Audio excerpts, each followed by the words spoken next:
අද රෙසිපි එක කිඹුල බනිස්. කිඹුල බනිස් ගෙදරදීම පහසුවෙන් හදාගන්නේ කොහොමද කියලා අපි බලමු.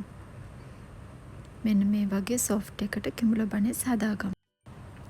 පළවෙනියටම ඊස්ට් පිපෙන්න තියාගන්න ඕන. ඒකට මද රස්නේ කිරි මිලිලීටර් 120කට ඊස්ට් සීනි තේ හැඳි එක ගාන එකතු කරලා හොඳට කලවම් කරලා පැය කාලක් විනාඩි 10ක් හොඳට පිපෙන්න තියන්න ඕන.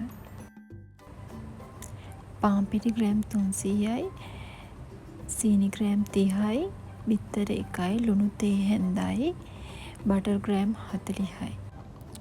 ඇක්ටිවේට් වෙලා තියෙන ඊට්ස් එකට බිත්තරේ සීනි ලුණු දාලා හොඳට කලවම් කරගන්නවා.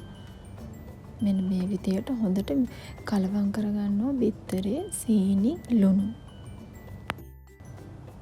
මේ විදියට හොඳට මිශ්‍ර කරගත්තු ඊස්ට් මිශ්‍රණයට පාන් පිටි 300 කීප සැරයකට එකතු කරගනිමින් හොඳට අතින් අනා ගන්න ඕන. හොඳට පිටි මෝලියක් වෙන විදිහට හොඳට අනා ගන්න ඕන. මේකට ටික වෙලාවක් යනවා. ඔයාලට විනාඩි 5ක් 10ක් විතර ගත වෙයි. හොඳට කලවම් කරගෙන වෙන වතුරවත් වෙන කිසිම දෙයක් මේකට එකතු කරන්න එපා. අඩුම පොල් තෙල්වත් වතුරවත් එකතු කරන්න එපා. ඒ තියෙන මිශ්‍රණය හොඳටම ප්‍රමාණවත් දිගටම හොඳට අනා ගන්න. මේ වගේ පිටි මෝලි එකක් එනවා සොෆ්ට් එකට. ඊට පස්සේ ඒකට අර බටර් ග්‍රෑම් 40 කිහිප සැරයකට එකතු කරගෙන හොඳට නැවත කලවම් කර නැවත අනන්න. මේක අනනකොට කෑලි වගේ වෙනවා. ඒ කියන්නේ පිටි මෝලි එක කැඩිලා කෑලි වගේ තත්වයකට පත් වෙනවා. ඔය දැන් ඔයාලට පේන්නේ ඒ වගේ තත්ත්වයට පත් වුණාම ඒක කිසිම දෙයක් නැවත පිටි එකතු කරන්නත් එපා. දිගටම අනාගෙන යන්න. විනාඩි 10ක් 15ක් දිගටම අනනකොට නැවත හොඳ සොෆ්ට් පිටි මෝලි එකක් ඔයාට ලබා ගන්න පුළුවන්. දිගටම අනාගෙන යන්න. මෙන්න මේ වගේ හොඳ සොෆ්ට් පිටි මෝලි එකක් එනවා. අතේ ඇලෙන්නේ නැති හොඳ පදමක් එනවා. කිසිම දෙයක් එකතු කරන්න එපා. ඒ බටර් ටික ඇරෙන්න. ඊට පස්සේ මෙන්න මේ විදියට සකස් කරලා මේක හොඳට පිපෙන්න තියන්න ඕන. මේ පිටි මෝලිය හුලන් නොවදිනසේ පැයක් තියලා හොඳට පිපෙන්න තියන්න ඕන. මේක පොඩ බටර් ටිකක් භාජනයේ පිටි මෝලිය උඩයි ගහ ගන්න ඕන. එතකොට අර වියලි ගතියක් ඇති වෙන්නේ නැහැ. මේක දැන් හොඳට වහලා පැයක් විතර පැයක් යනකොට මේක හොඳට පිපිලා එනවා දෙගුණයක් වගේ වෙන්න.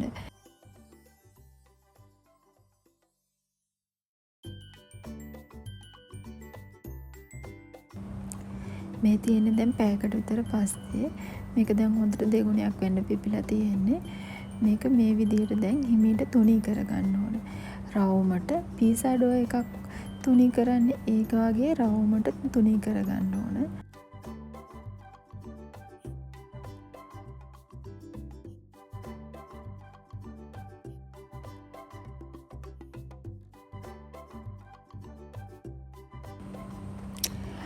එහෙම තුනී කරගත්තු ඩෝ එක මේ වගේ පීසා එකක් වගේ හැඩයට ත්‍රිකෝණ විදියට කපා ගන්න ඕන.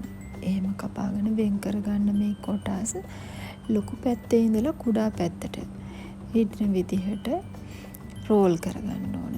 මේ විදිහට තව ටිකක් තුනී කරලා මෙන්න මේ විදිහට ලොකු පැත්තේ ඉඳන් කුඩා පැත්තට හිටින විදිහට රෝල් කරගන්න ඕන.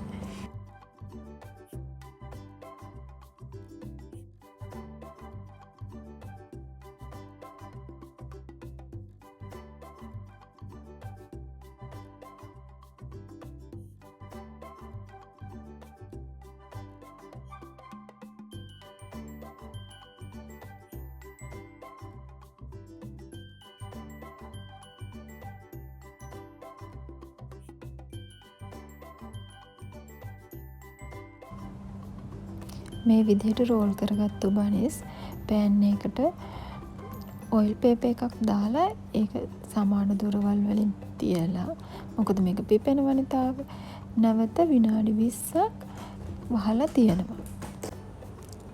මේ තියෙන විනාඩි 20කට පස්සේ මේකේ දැන් පිටපැත්තේ උඩ කොටස දුඹුරු පාට කරගන්න මම එකතු කරගත්තේ කිරි, සීනි, ඒකට බිත්තර කහ මදයක් දාලා හොඳට මිශ්‍ර කරලා ඒක තමයි උඩ ගාගත්තේ. මට ඒ කොටස වීඩියෝ කරගන්න බැරි වෙලා තියෙනවා. ඊට පස්සේ වෙනම ප්ලේට් එකකට සීනි ටිකක් දාලා අර උඩ ගාගත්තු මිශ්‍රණේ අර සීනි වල තවර ගන්නවා. තවරගෙන නැවත අර ට්‍රේ එකේම තියාගන්න ඕන.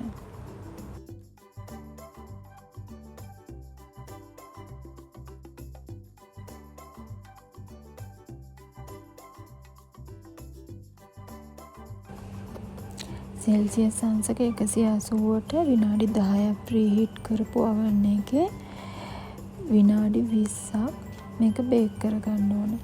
මේක oven එකකින් oven එකට උෂ්ණත්වය වෙනස් වෙන්න පුළුවන්.